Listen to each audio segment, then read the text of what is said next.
Alex Rodriguez and Lance Armstrong. Anthony J. Causi, AP. What's wrong or right with these pictures?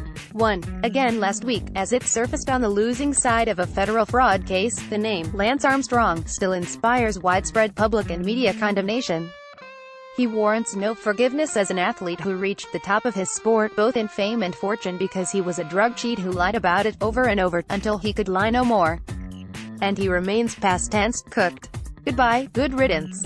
Yet, why is Armstrong different than Alex Rodriguez? He, too, reached the top of his sport's fame and fortune as a drug cheat who then repeatedly lied until he could lie no more.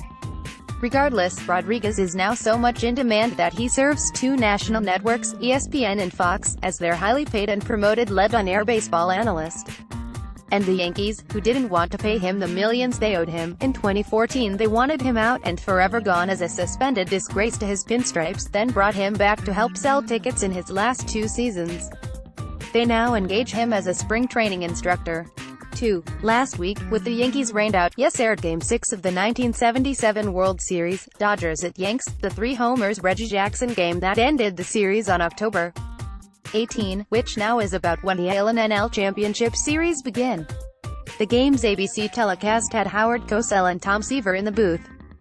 In the top of the 8th, and thanks to reader Jeff Lake of Binghamton for the heads-up, Cosell noted that Yankees starter Mike Torres's last pitch was clocked at 95 miles per hour, thus, he's not likely tired. Seaver, he has still only thrown about 93 pitches. He had 86 at the start of this inning. So there's no reason, really, to be tired. The Yanks won 8-4. Torres went the full 9, allowing 9 hits and 2 walks. Length of game, 218. Such a game today would be unimaginable. Torres would have been pulled after 5 or 6, the game would have included 12 pitchers, not 5, and would have run 4 hours. Reggie Jackson hits his 3rd home run in Game 6 of the 1977 World Series. AP3, Thursday, another rotten night to play baseball, one couldn't help but notice while watching the game on CH 11 that Yankee Stadium again was close to empty. Still, attendance was announced as 36,665, nonsense by about 20,000. Monday, another miserable night, empty house against the Marlins. The 8.5-inning game ran 3:38. Attendance was announced as a laughable 32,526. But again, don't believe what you see, believe what you're told. At 12-0, Yanks bottom of the 7th, there was an all-in conversation on the mound with pitching coach Larry Rothschild, all mouths covered with gloves or bare hands to ward off lip readers and spies.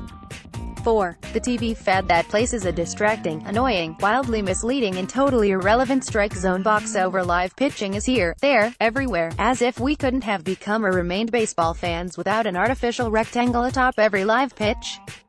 Live pitches in Wednesday's White Sox A's and NBC Sports California telecast seen on MLBN had to be thrown through, around or on the edges of that box.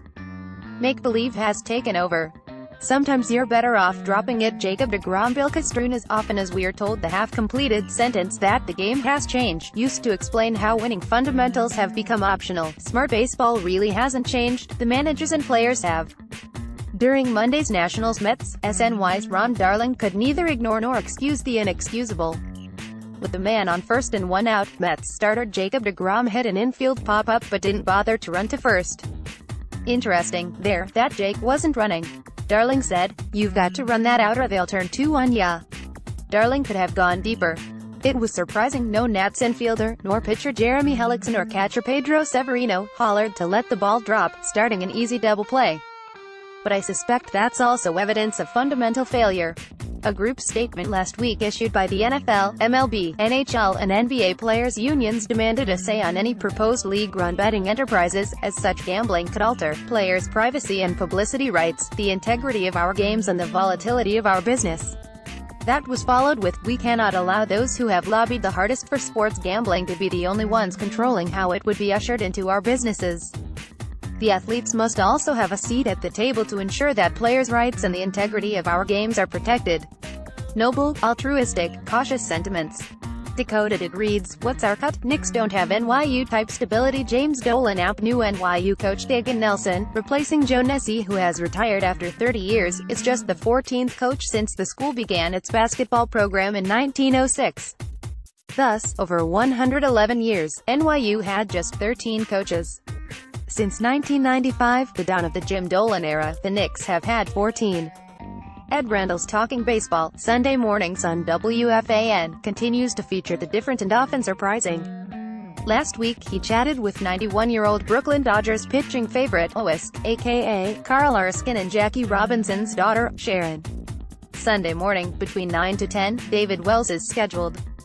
Good question from reader Mark Elder. If having an NFL team or two in Los Angeles is considered essential to Roger, good investment Goodell, how is it the October 21 Titans LA Chargers game in London will begin on the West Coast at 6:30 a.m.?